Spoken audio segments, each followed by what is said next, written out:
Hello guys! Ang dilim-dilim pa rin. It's 7:20 na ng umaga. Galing ako pang gabi at ngayon ay didiretso ako sa Dayak University para mag-take ng entrance examination. Yes. I want it better than the weekend. We can take it back to when we said just friends. Don't wanna tell you something new. I never said I'd fall for you. I want it better than the weekend. You can't show me. So guys, this university ay napakalapit lang dun sa workplace ko and dun sa aming apartment. Kaya ito yung pinili ko kasi mas convenient siyang puntahan if ever na makapasa sa examination at kung if ever na ma-accept man ako is madali ko siyang mapuntahan tong school na to. So, Diaconia University. So, ayun. So, maybe some of you are thinking or planning na mag-study dito sa Finland in higher education sa mga university. Whether you are already here in Finland or outside Finland, you may want to consider this pathway, yung student pathway ng joint application to higher education. Recently, nag-join ako ng joint application to higher education.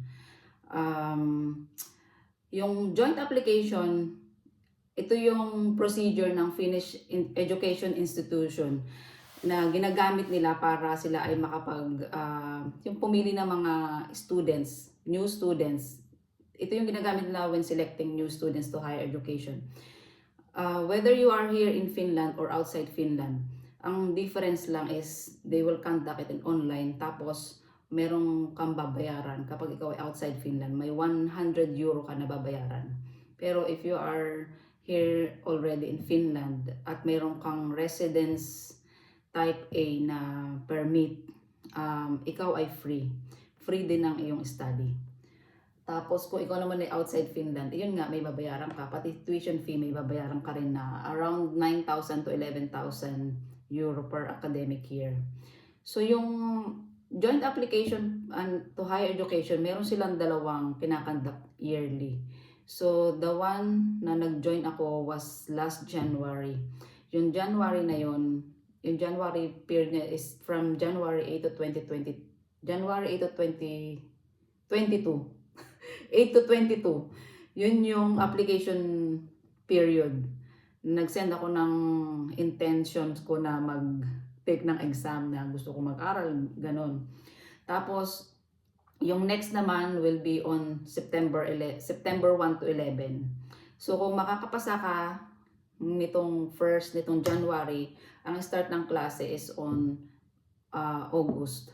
Then, after that, yung second application na is on September, yung makakapasa doon, mag-i-start ng klase sila 2026 ng January. Yun. So, share ko yung experience ko doon sa joint application. So, meron sila, actually, dalawa yung course na gusto ko. Gusto ko ng social services at saka nursing. So, for practicality, parang mas pipiling ko lang yung nursing. Yun. Pero, kailangan mo mag-exam. Kung yung joint application kasi, in one application, pwede kang mag-send, pwede kang mag-send ng up to 6 study programs na in one application nga, pwede kang mag-apply kahit 6 na study program, kung ano-anong course na gusto mo, pwede in one application. Pero yun, magti-take ka ng exam sa bawat study program na yun, kasi iba-iba yung exam nila based dun sa study program na gusto mo. So, magfo-focus ako dun sa nursing. So, mayroon silang sa joint application, mayroon silang dalawang examination, 2 phases of examination. Yung first phase ng examination, mayroon silang 3 parts, written skills in English, written skills in Finnish, tapos meron silang mathematics. So 1 hour yung English, 1 hour din yung Finnish, tapos 45 minutes yung mathematics. So yun yung first phase ng entrance examination. So tumagal siya ng 8 a.m. to 12 noon. Nakalabas ako ng campus 12 noon na. So yung 8 a.m. kasi start ng registration. after registering, yun, mag-i-start na yung examination. And napaka-strict na examination nila. As in, hindi ka pwedeng palingalinga sa katabi mo, sa harap, sa likod. Kailangan nandun ka lang nakatutok sa table mo. So sa table mo, ang nandun lang is yung papel mo at yung lapis. Yung phone mo ay nandun sa table mo pero naka-off. Tapos pwede ka rin doon sa table mo ng may food kasi mahaba yung time ng ilalaan mo para sa examination. So allowed naman na meron kang konting food or inumin doon sa table mo. Bawal nga lang naka-on ang phone. And then, marami silang nagbabantay during examination. At bawal kang lumingon sa katabi mo, sa likod mo. Ayan, gano'n sila ka-strict. Nung time ko, umaga kasi ako nag-exam. So, mahigit 100 kami. I think around 150. Tapos, nung hapon na, nakausap ko yung isang nag-exam. Ang sabi niya, nasa around 100 plus din daw sila. So, ano siya? Parang nasa 300 plus kami that day. In one university lang yun. So in other university, kasi sabay-sabay kasi yun na ginagawa. So mas marami din sa iba-ibang university. So ito kasing university na to, ito yung pinili ko kasi accessible siya sa place ko, malapit sa workplace ko at saka sa bahay ko. So napakadali. Napakadali lang niyang puntahan. So ayun. Yun yung first phase. Meron siyang 3 parts ng examination: English, Mathematics, and Finnish. So kung tatanungin nyo kung anong mga idea pa about dun sa examination, kasi nga ang focus ko ngayon is doon sa nursing. Kung doon sa Mathematics, so meron siyang mga about medicines, calculation. May mga calculation siya about medicines. Tapos meron din namang hindi naman about medicines pero in general na yung mga percentage, mga ganyan, mga conversion, but mostly about medicine. Siguro mayroon lang 30% na iba, ganyan. And then yung Finnish and English, meron silang questions doon na kailangan kang gumawa ng essay. Napakahaba, yung papel na bibigay sa'yo is isang buong papel, kabila likod pwede mo sulatan. Para kang gumagawa ng essay. Meron ka ipapaliwanag. Meron siyang questions, kasagutan mo lahat yun hanggang makabuo ka ng essay. Ganon din sa Finnish, meron siyang mga questions hanggang makabuo ka ng essay. Ayun.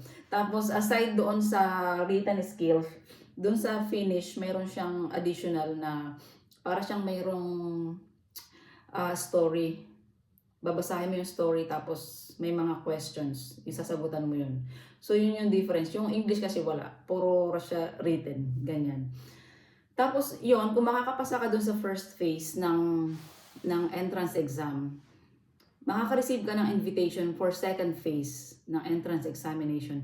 Yung entrance examination ng second phase ay group interview. Sa group interview na yun, English and Finnish din yun. Pero kung ikaw ay, for example, meron kang mga certificate ng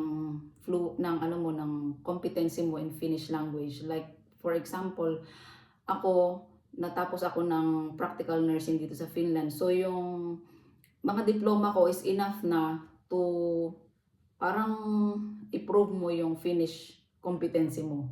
So, pwede kang ma-exempted doon sa araw ng group interview.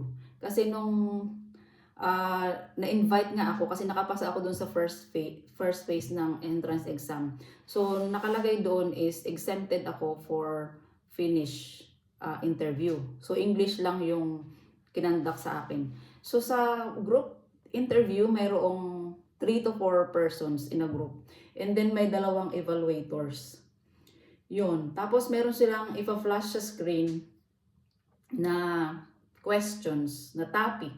Actually, hindi siya questions it. Parang question din ganun.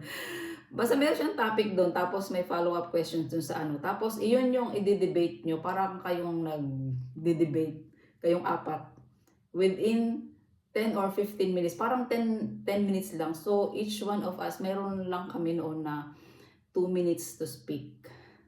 So, imagine yung ano ba yun, yung pressure.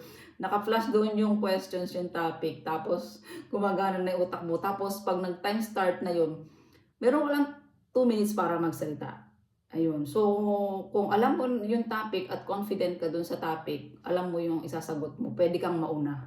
Ngayon, kung hindi mo alam yung isasagot mo, hindi mo pa alam, wala kang idea, pwedeng hindi ka mauna, pwedeng paunahin mo na lang muna sila hanggang magkaroon ka ng idea, at least makakasagot ka. So, yun yung, yun yung, apat kami, dalawang African, isang Filipina, tapos isang, para siyang Indian national, ganun. Apat kami, isang lalaki. So, hindi ko alam kung lahat kami is nakapasa. Pero, I think lahat kami is nakasagot nung time na yun. Kahit nanginginig. Ayun. Yun. So, group interview siya. Yung second phase. So, yung first phase and second phase, kapag naipasa mo, iraranking yun. Paano kung lahat kayo is nakapasa doon sa second phase? So, ang mangyayari daw nun is iraranking yun kung sino yung highest to lowest na pasok doon sa quota nila. Kasi may quota ang per school kung ilan lang yung students na tatanggapin. So, doon siya mag-depend from highest hanggang doon sa last na pwede nilang i-accept according doon to sa quota. Kung 20 lang, so yung 20 na highest, yun lang yung receive ng ng offer na makapag-study. So yun. If you are planning and if you want to study in university in Finland, kung na gusto nyong mag-aral, yung susunod na application ay sa September 1 to 11. If you are already here in Finland at meron kayong open to poll ko yung study info, makikita nyo doon lagi kung nagbubukas kayo lagi ng study info, makikita nyo yung mga information about upcoming application. Yon lang guys, if you want to study, ito yung pinagdaanan kong proseso. So fortunately, luckily and surprisingly yun, nakatanggap ako ng offer na pwede ako mag-enroll, na nakapasa ako from first phase, second phase, and then dun sa ranking, nakapasok ako dun sa ranking, dun sa, I think 20 lang kami na inside Finland, and then another batch coming from outside Finland na, yung mga nag-apply through online. Ito yung magiging student pathway nila para makapasok sila ng Finland. So may quota kasi per school, per university. Parang doon sa in-applyan ko is 20 lang. 20 yung quota nila. Yung iba is 40, ganyan, depende. So medyo tight, medyo mahigpit yung kanilang application dito, as in talagang dadaan ka sa butas ng karayom, ganyan. Medyo mahirap yung procedure nila at talagang napaka-stricto nila when it comes to examination, kasi talagang sinasala nila yung mga mabibigyan ng ng opportunity na makapag-aral sa Pero kung hindi ka makapasa for this application, pwede ka pang mag-try next application program, ganyan. So on September 1 to 11 ang susunod. Then yung mga makakapasa doon, magi-start sila ng klase on January 2026. So kami na nag-apply noon January, yung klase namin is magi-start ngayong August. Yun. So yun lang guys, if ever na gusto nyo, always check your study info if you are already here in Finland. Kung meron kayong history ng study dito sa Finland, most especially yung mga nag-aral ng Lahi Hoitaya, ng Hoiva Avustaya, or kahit anong courses, kung gusto nyo na mag-aral, pwede nyo i-consider yung joint application ng higher education. Pwede kayong lagi nyo tingnan yung study info. Kasi sayang naman yung opportunity kung nandito ka sa Finland tapos free naman yung study kasi may residence permit A. A kasi yung sa atin, yung free ang study. Then free application fee. Wala kang babayaran na application fee. Yun nga lang, kung nadidesire mo talaga na makapag-aral, so meron kang isa-sacrifice kasi yung pag-aaral dito is full-time siya. Kung may full-time work ka, paano mo ibabalance yung work and study? So, in my case, nakikipag-negotiate ako dun sa POMO ko kung mag-aaral ba ako, kung magtatrabaho ba ako ng 50% na lang or 70%. So, i-consider nyo rin yun guys, kasi kung gusto nyo mag-aral tapos isa-sacrifice nyo nga yung trabaho nyo, so financially mababawasan talaga yung kikitain nyo kasi magiging halimbawa kung i-accept ko yung 50%, kung halimbawa sumasahod ako ng 3,000 or 2,500 per month, so kalahati na lang yung sasahodin ko per month. So yun. So kung full time yung studies, ganyan. Pero as per dun sa mga nakausap kong mga students doon sa mismong university, sabi nila is napaka ano daw nung school na yon, ano ba to, yung maluwag sila sa schedule kasi kino-consider nila yung mga nagpo-full-time studies, nagpo-full-time work. Merong mga classes na half day lang, tapos minsan 3 or 5 days per week. So yung mga time na wala kang klase, yun yung mga time na ipapasok mo. Weekend, talagang makakapasok ka sa trabaho mo laging weekend. So it depends na lang sa inyong dalawa ni Pomo nyo kung paano ang magiging setup mo kapag ikaw ay nag-aral na. Kasi ito ay full-time studies. At yung nursing ay 3.5 years. Para rin siyang nung yung mga naglalahi hoy tayo, mga nagpa-practical nursing, parang 2 to 3 years din. Ang pinaibahan lang, ito kasi is daily, tapos full-time siya, hindi kasali yung trabaho mo. So, ibang ano yung, kasi yung sa amin nun is work and study. Isa lang yung kontrata namin, yung office open. So, ngayon is different na siya, magkabukod na siya. So, parang wala silang pakialam sa isa't isa. So, ikaw yung mag-adjust kung paano mo pagsasabayin yung dalawa. So, yun lang guys, if you want to study, check the study info. Ito yung proseso na pinagdaanan ko nung nag-apply ako. Good luck guys and see you in my next vlog. Moika, hey pa!